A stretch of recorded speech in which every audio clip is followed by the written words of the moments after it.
Rádio Cultura de Valença está entrando no ar o programa Em Defesa da Vida, um programa sob o patrocínio do 24º CEU, Conselho Espírita de Unificação de Valença e Rio das Flores.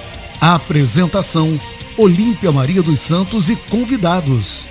Caro ouvinte, cara ouvinte, boa noite. Obrigada por você mais uma vez nos ouvir. No programa de hoje, temos a presença da nossa amiga Camila Parisi, com um assunto muito atual e oportuno, o luto. Ouçamos com atenção o que a nossa querida Camila preparou carinhosamente para nos falar ao coração. Olá, meu nome é Camila Parisi, sou psicóloga e no programa de hoje trarei uma explanação sobre o luto na visão da psicologia. O luto e a morte são assuntos tabus na nossa sociedade. Por mais que saibamos que a vida é finita e que todos um dia iremos morrer e perder pessoas próximas para a morte, são poucas as pessoas que estão preparadas para lidar com ela. Portanto, ao contrário do que muita gente acredita, falar sobre a morte e sobre o luto é imprescindível para, pouco a pouco, quebrarmos esse tabu.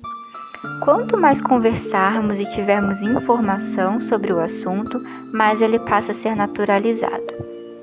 Portanto, no programa de hoje, trarei algumas considerações sobre o luto para que você possa, através da informação, encontrar novos caminhos e descobrir como lidar com o luto ou ajudar alguém a lidar com a dor da perda. Para entendermos melhor sobre o tema, é importante partirmos do significado da palavra luto. Luto significa um sentimento profundo de tristeza e pesar pela perda de alguém, a perda de um vínculo. Para que haja o processo de elaboração dessa perda, é imprescindível o aparecimento do luto. Ele está ligado aos processos que envolvem perdas em diversos contextos, porém, irei focar na definição geral da palavra relacionada à morte. A morte, por sua vez, é um processo natural, universal e inevitável. Porém, muitos de nós não estamos prontos para enfrentar esse fato. Falar em morte ou saber que alguém de que gostamos morreu é sempre difícil, por envolver uma série de emoções e sentimentos, independente da idade que se tenha. A dor e a tristeza são aspectos comuns nesse processo, presente em qualquer etapa da vida nas pessoas enlutadas. Na psicologia, há uma área de conhecimento chamada tanatologia, que se dedica ao estudo científico da morte e compreensão do processo de morte e morrer. A tanatologia tem um vasto campo de atuação, como os cuidados às pessoas que vivem o processo de luto pela perda de pessoas significativas, processos de adoecimento, entendimento de comportamentos autodestrutivos, como o suicídio, dentre outros. O grande desenvolvimento da tanatologia se deu após as guerras mundiais e, apesar da negação sobre o tema, foi o início de um movimento de conscientização sobre a importância de se discutir sobre a morte, suas causas e dos fenômenos a ela relacionados. O processo de morte e morrer, bem como de suas representações, vem se transformando de acordo com as culturas e sociedades vigentes. E apesar dessas modificações, ocorridas durante séculos, até hoje se perpetua o medo da morte, do desconhecido, da perda de controle perante si mesmo e do outro, bem como a busca pela imortalidade.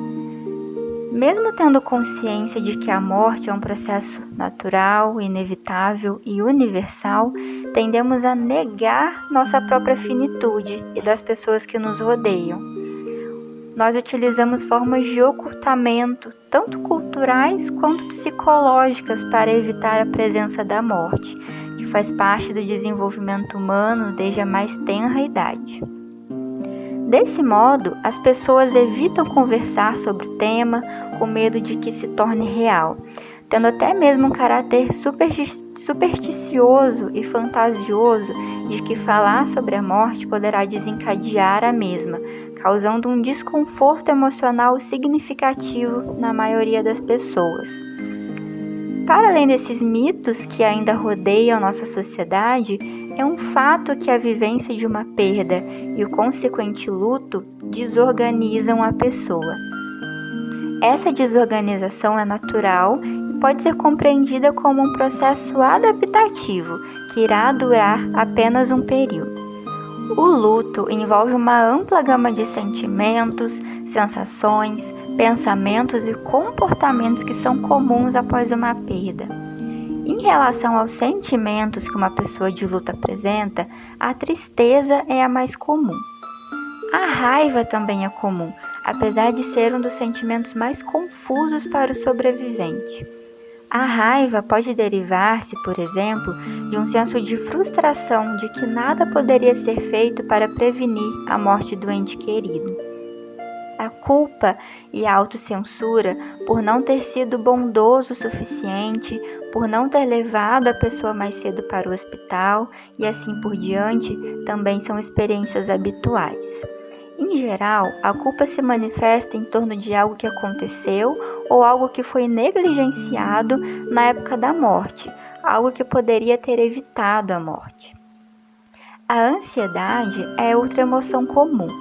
Ela pode variar desde um pequeno senso de insegurança até ataques de pânico. E quanto mais intensa e persistente for a ansiedade, mais isso sugere reação anormal do luto. A ansiedade surge, sobretudo, de duas origens. Primeiro, o medo do sobrevivente de não conseguir se cuidar sozinho, comentando frequentemente: "eu não vou conseguir sobreviver sem ele". Segundo, a consciência da própria morte fica intensificada pela morte de um ente querido. A solidão é um sentimento quase sempre expressado pelos sobreviventes, especialmente aqueles que perderam o cônjuge ou que tiveram convivência muito próxima. Outros sentimentos normais são o cansaço e o desamparo. Este último sendo um dos fatores que torna o evento da morte tão estressante. O choque também acontece, porém com maior frequência no caso de morte abrupta, quando comparada à morte esperada após a deterioração progressiva de uma doença. A saudade, a sensação de libertação e alívio também são comuns. Além disso, é importante mencionar que algumas pessoas apresentam ausência de emoções. Após uma perda, elas se sentem entorpecidas. Esse entorpecimento é muitas vezes vivenciado cedo no processo de luto, em geral logo após a pessoa tomar conhecimento da morte. Isso provavelmente acontece porque são tantos sentimentos para lidar que permitir que todos se tornem conscientes seria esmagador. Então, a pessoa se anestesia como forma de proteção contra a inundação de emoções. Cada um desses sentimentos faz parte do luto normal e não há nada de patológico em nenhum deles. Inclusive, é importante reconhecer adequadamente e nos permitir sentir. No entanto, emoções que persistem por muito tempo e com intensidade grande podem predizer o luto complicado. As pessoas não apenas experimentam sentimentos, mas também sensações físicas quando estão de luto. Algumas dessas sensações são vazio no estômago, aperto no peito e na garganta, hipersensibilidade a ruídos, falta de ar, dificuldade de respirar, fraqueza muscular, falta de energia e secura na boca. Além disso, existem muitos padrões diferentes de pensamento que marcam a experiência de luto. É comum pensamento de descrença. Isso não aconteceu, deve haver algum engano, não quero acreditar que isso aconteceu.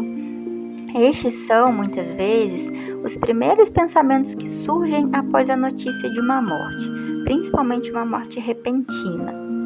Confusão. Muitas pessoas recentemente enlutadas referem que seus pensamentos estão confusos, não conseguem ordenar o pensamento, têm dificuldade de concentração ou esquecem coisas.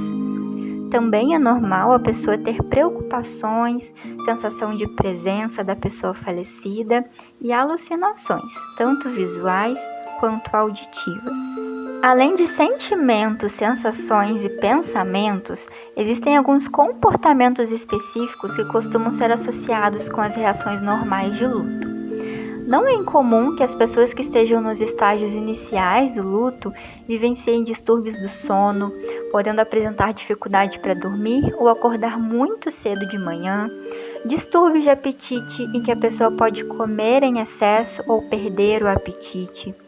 Também é normal o isolamento social, perda do interesse no mundo externo, como ler jornais ou assistir televisão. É muito comum sonhar com a pessoa morta, tanto sonhos comuns quanto sonhos perturbadores ou pesadelos. Além disso, algumas pessoas evitarão lugares ou coisas que provoquem sentimentos dolorosos da perda. Elas podem evitar o lugar onde a pessoa morreu, o cemitério ou os objetos que as lembrem do ente querido perdido. Outros comportamentos comuns são procurar e chamar a pessoa falecida, hiperatividade e agitação e choro. Há pessoas que, ao invés de tentar evitar lembranças da pessoa morta, visitam locais ou carregam objetos que a lembram, pois há o medo de perder as memórias sobre a pessoa falecida. É importante lembrar que essas são reações normais, esperadas e necessárias para processarmos a morte de alguém querido. Além disso, é esperado que a intensidade das reações de luto diminuam com o tempo. No entanto, algumas pessoas podem encontrar dificuldade para se adaptar à perda e a todas as mudanças que vêm com ela, caracterizando um luto mal elaborado. Um indicativo de processo de luto complicado é uma reação prolongada de luto, que dura muitos anos e nunca se encaminha para uma conclusão satisfatória, ou seja, a pessoa sente que não está finalizando o luto. As reações normais frente à perda ficam mais intensas com o passar do tempo, prejudicando o desempenho das atividades diárias, por exemplo, não conseguir trabalhar ou fazer as atividades da casa. Além disso, há pessoas que desenvolvem depressão após uma perda. Sentir-se deprimido ou desanimado após a perda de uma pessoa significativa, como vimos, é uma experiência comum e costuma ser passageira para muitas pessoas de luto.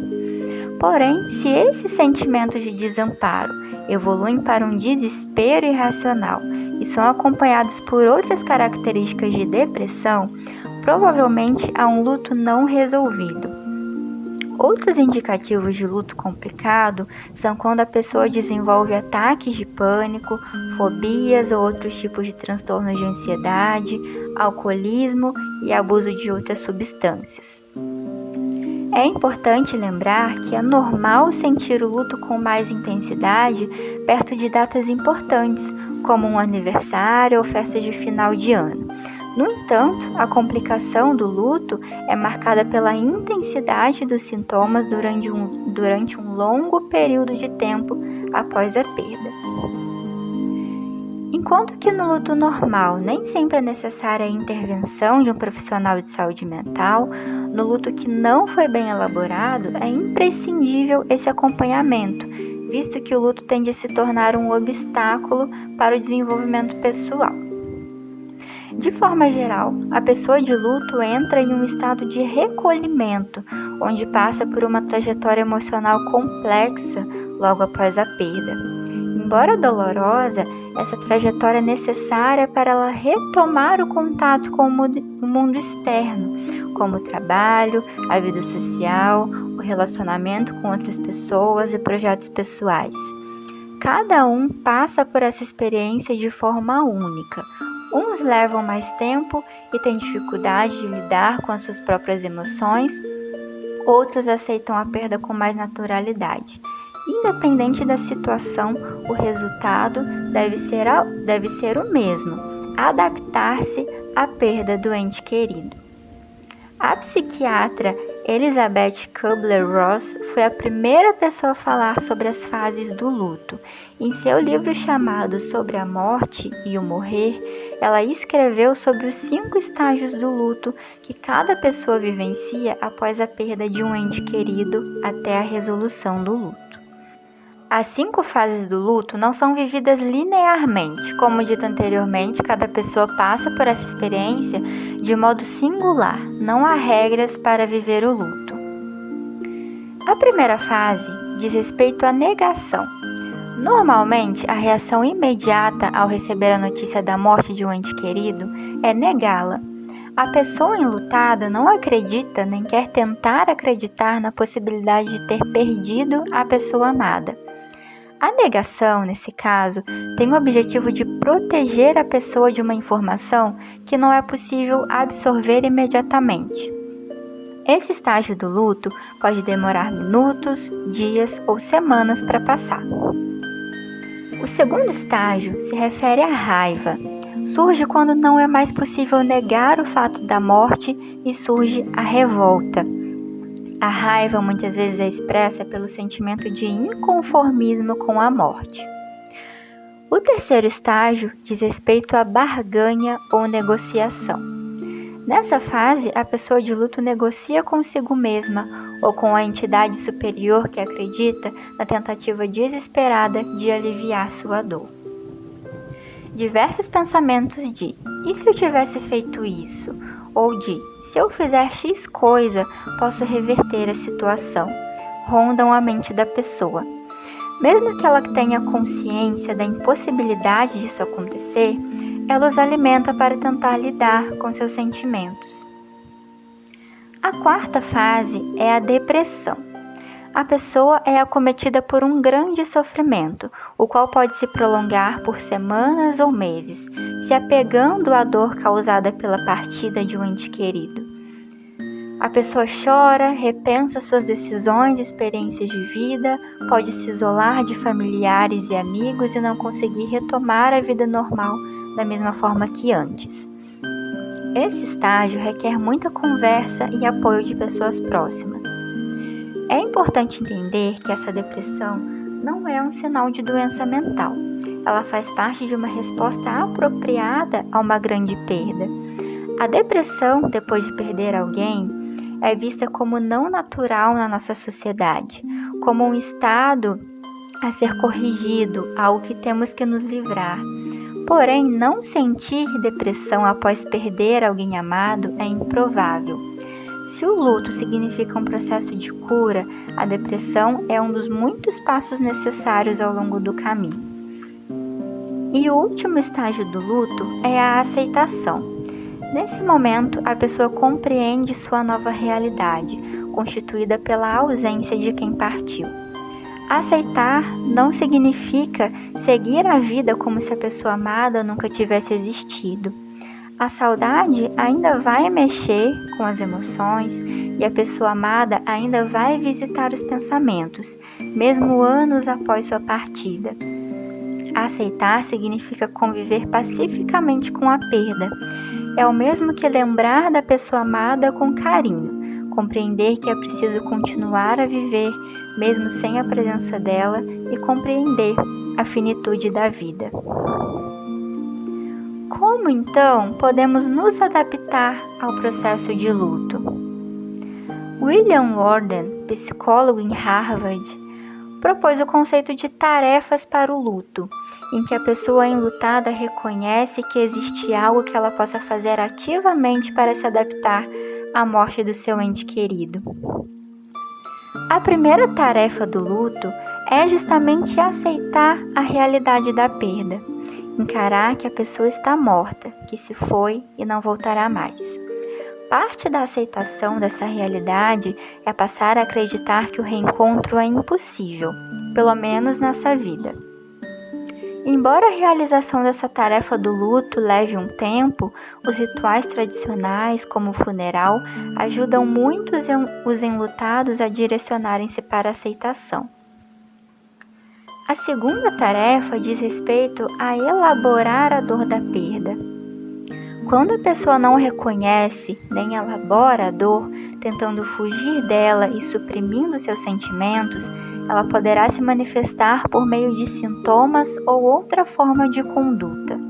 Algumas pessoas utilizam estratégias como o álcool e outras drogas para não sentir a dor associada à perda e para evitar lembranças.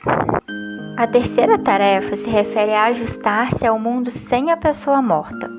Quando o ente querido falece, existem algumas áreas que precisam ser enfrentadas após a perda pela pessoa sobrevivente. É necessário se adaptar ao novo ambiente físico sem a pessoa e a perda de papéis anteriormente desempenhados por ela. As pessoas sobreviventes devem preencher esses papéis, reorganizando a rotina mediante as mudanças ocasionadas pela perda. Além disso, é importante ajustar o senso de autoestima e autoeficácia, desenvolvendo novas habilidades. Por fim, é necessário realizar ajustes na área espiritual. Não é incomum que a pessoa enlutada sinta que perdeu o direcionamento da vida. Então, procurar um significado na perda, para que esta faça sentido e para recuperar algum controle sobre sua vida, auxilia nesse caminho de adaptação ao luto. A quarta e última tarefa diz respeito a reposicionar emocionalmente a pessoa que faleceu e continuar a vida, ou seja, encontrar um lugar para a pessoa morta que permitirá ao enlutado ficar conectado com ela, mas de um modo que não o impeça de seguir o rumo da sua vida. Na nossa cultura, não é natural falarmos sobre a morte, que, como vimos, ainda é um tabu. Consequentemente, nos sentimos desconcertados, não sabemos lidar quando alguém que conhecemos perdeu a pessoa amada e está de luto. Então, o que podemos fazer? Como podemos ajudar uma pessoa de luto a passar por esse processo? Uma coisa muito importante é ajudar a pessoa a falar sobre a perda. Algumas pessoas precisam repetir sobre o fato muitas vezes, antes de conseguirem estar realmente cientes do que aconteceu. Como vimos, o processo de aceitação pode ser lento, mas oferecer apoio nessa fase é fundamental. Auxilie os familiares a reconhecer que sentimentos como raiva, culpa, ansiedade e desamparo são comuns no processo de luto. Algumas pessoas acreditam que existe uma maneira certa de se sentir, ou acreditam que algumas emoções são erradas e negativas, e isso dificulta a resolução do luto. Além disso, em razão da dor e do desconforto que causam, muitos sentimentos podem não ser reconhecidos pela pessoa ou não ser sentidos no grau que é necessário para que a solução efetiva seja alcançada. Muitas pessoas querem alívio imediato para seu sofrimento, um comprimido que os ajudará a atenuar a dor. Porém, aceitar todas as emoções como um processo natural e trabalhar para atravessar a dor é a principal tarefa. Seja empático com a dor do outro, ou seja, tente se colocar no lugar de quem sofreu a perda, buscando compreender sua tristeza. Ofereça acolhimento, ouvindo com atenção o que a pessoa tem a dizer. Caso ela não deseje conversar, respeite seu momento de silêncio. Outra coisa fundamental é dar tempo ao luto. O luto é o processo de ajustamento ao mundo sem o falecido e esse processo é gradual. Algumas pessoas ficam ansiosas para superar a perda e voltar à rotina normal. Os filhos, algumas vezes, dizem às suas mães: "Vamos lá, você tem que voltar a viver. Papai não iria querer rever você triste o tempo todo." Eles não percebem que leva tempo até que a perda e todas as suas consequências se acomodem. Portanto, é fundamental reconhecer o processo de cada um e evitar dizer para as pessoas enlutadas superarem rápido que não deveriam se sentir assim ou que já deveriam ter seguido a vida. Não devemos julgar o sofrimento do outro, pelo contrário, devemos acolher a experiência de cada um. Evite frases como "isso logo vai passar", "Deus sabe o que faz", "era a hora dele". Ao invés disso, procure usar expressões acolhedoras, como "você não está sozinho", "estou aqui sempre que precisar", "respeito sua tristeza", "sinto muito por você estar assim", "há algo que eu possa fazer por você nesse momento?". Desde o início de 2020, com a pandemia de Covid-19, acabamos nos deparando com situações especiais de luto. O impedimento para celebrar velórios do modo como tradicionalmente são realizados, com a presença do caixão, pessoas da família, amigos e outras pessoas da comunidade, tende a dificultar a aceitação da perda. Além disso, muitos familiares veem seus entes queridos pela última vez quando estes dão entrada no hospital, já que, por medida de segurança, não há possibilidade de acompanhamento nos leitos e a pessoa pode acabar falecendo nessas condições.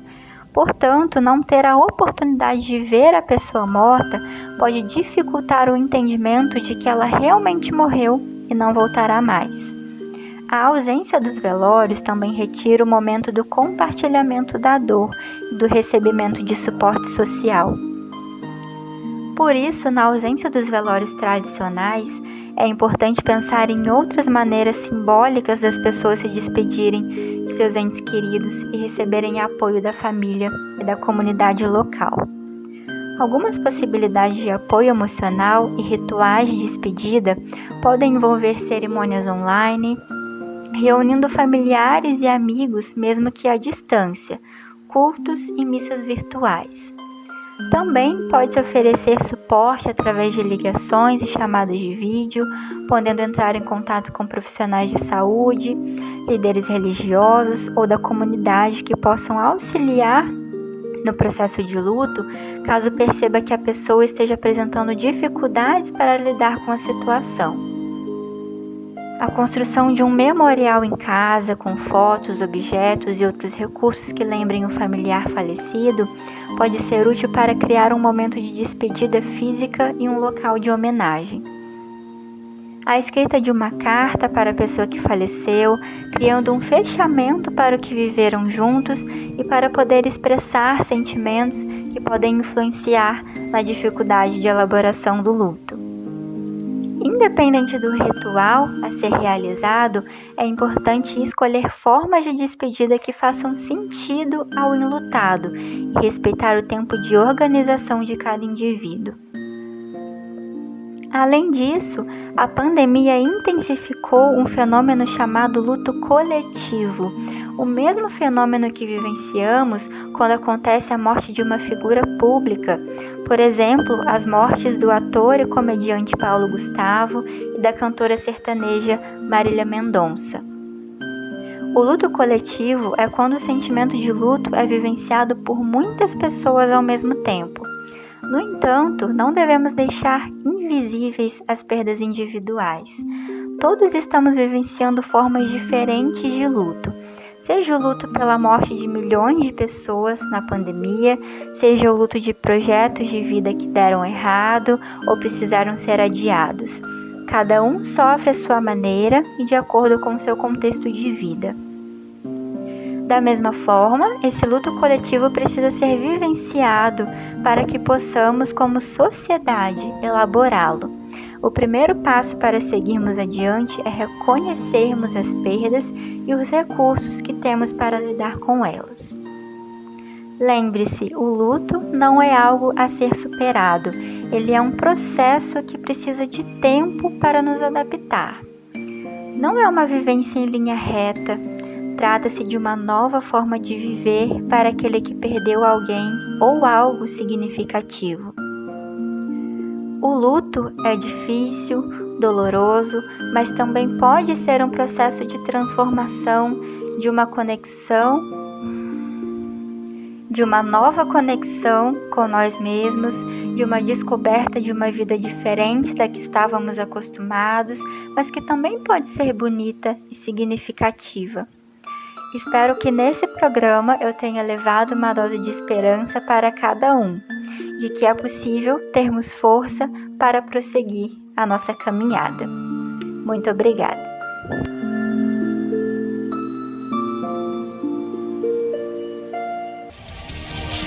Você ouviu na Rádio Cultura de Valença, Em Defesa da Vida, um programa sob o patrocínio do 24º CEU, Conselho Espírita de Unificação de Valença e Rio das Flores.